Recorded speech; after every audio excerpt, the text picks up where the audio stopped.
எல்லா புகழும் இறைவனுக்கு 100 டே சேலஞ்சில் டே 52. இன்றைக்கி ஞாயிற்றுக்கிழமைனால கிரவுண்டுக்கு வாக்கிங் போகாமல் நாங்கள் பாலா சார், ஹரி சார், நண்பர் கணேஷ் சார் எல்லோரும் காரில் கிளம்பிட்டோம். வாலாஜாலிருந்து அணைக்கட்டு என்ற ஒரு இடத்துக்கு போயிட்டோம். அங்கே பக்கத்தில் சாத்தப்பாக்கம் சொல்லி ஒரு கிராமம் இருக்குது. அந்த கிராமத்து பக்கத்தில் இந்த மாதிரி காடு இருக்குது. நீங்கள் பார்க்குறீங்களே, இந்த காடு தான் அது. அதுக்குள்ளே நாங்கள் போனோன்னா ஒரு இன்பமான ஒரு பார்வையை நம்ம பார்த்தோம். என்னென்னா மயில். நம்மளாம் மயில் எங்கேயோ ஒரு ஜூலியோ இல்லை ஒரு சில புத்தகத்துலேயோ பார்த்துருப்போம். நேரில் பார்த்தது அதுவும் கிட்டத்தட்ட ஒரு 5 மைலுக்கு மேலே நாங்கள் பார்த்தோம். அது பறக்குது பார்த்து ரொம்ப மகிழ்ச்சியாக இருந்தது. கொஞ்சம் தூரம் அப்படியே கடந்து போனால் முயலுங்களாம் இருந்தது. அந்த முயலையும் நாங்கள் பார்த்து ரசிச்சுருந்தோம். வாழ்க்கையில் பணம் இருக்கும், எல்லாம் இருக்கும் நம்மக்கிட்ட, ஆனால் மகிழ்ச்சி சொல்கிறது அளவு ரொம்ப கம்மியாக இருக்கும்.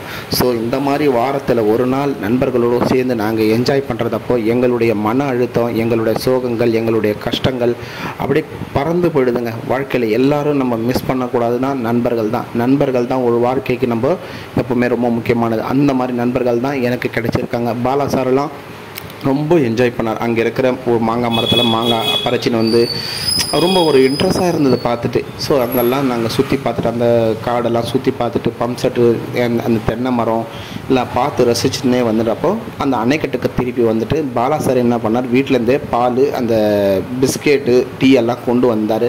அங்கேயே உட்காந்து கொஞ்சம் நேரம் ரசிச்சுன்னு உட்காந்து சாப்பிட்டுட்டு அப்படியே வந்தோம்.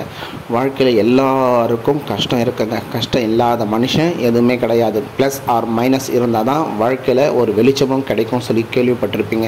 ஸோ வாழ்க்கையில் மேடும் பள்ளமும் இருந்தால் தான் வாழ்க்கை. எல்லாத்தையும் கடந்து வாங்க. எல்லாம் மகிழ்ச்சியாக வாழணும்னா எல்லாத்தையும் வெளியே வாங்க. எல்லாரையும் குடும்பத்தோடு இந்த மாதிரி ஒரு சுற்றுலா போங்க, நண்பர்களோட சுற்றுலா வாங்க. அப்போ தான் நம்மளுடைய மன அழுத்தம் சொல்கிறது கண்டிப்பாக குறையும். இப்போ நிறைய பேர் இந்த தற்கொலை எல்லாம் பண்ணுறதுக்கு காரணமே மன அழுத்தம். இந்த மன அழுத்தம் இருந்தால் தான் அப்படியெல்லாம் தோணுது. ஸோ இந்த மாதிரி எழுத்துக்கள்லாம் வந்தால் நம்மளுடைய எல்லா சூழ்நிலையும் மாறுது. அந்த மகிழ்ச்சி கிடைக்கிறது, 4 பேர்கிட்ட பேசுகிற ஒரு சந்தோஷம் கிடைக்குது, அந்த இயற்கையான நல்ல தூய்மையான காற்று கிடைக்குது. ஸோ இந்த மாதிரி நம்ம சொல்லினே போகலாம். நீங்களாம் இந்த மாதிரி பாருங்கள். நீங்கள் உங்கள் ஊர் பக்கத்தில் இருக்க இந்த கிராம பக்கம் போய் பாருங்கள். வாழ்க்கையை ரொம்ப என்ஜாய் பண்ணுவீங்க. மிஸ் பண்ணாதீங்க. வாழ்க்கை என்பது கொஞ்ச நாள் தான் நம்ம வாழ போகிறது.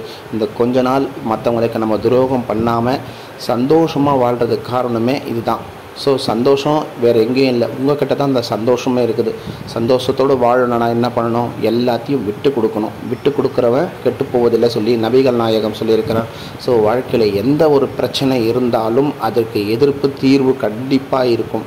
இதுதான் முடிவு சொல்லி கிடையாது. பாதையை தேடாதே, பாதையை உருவாக்கு.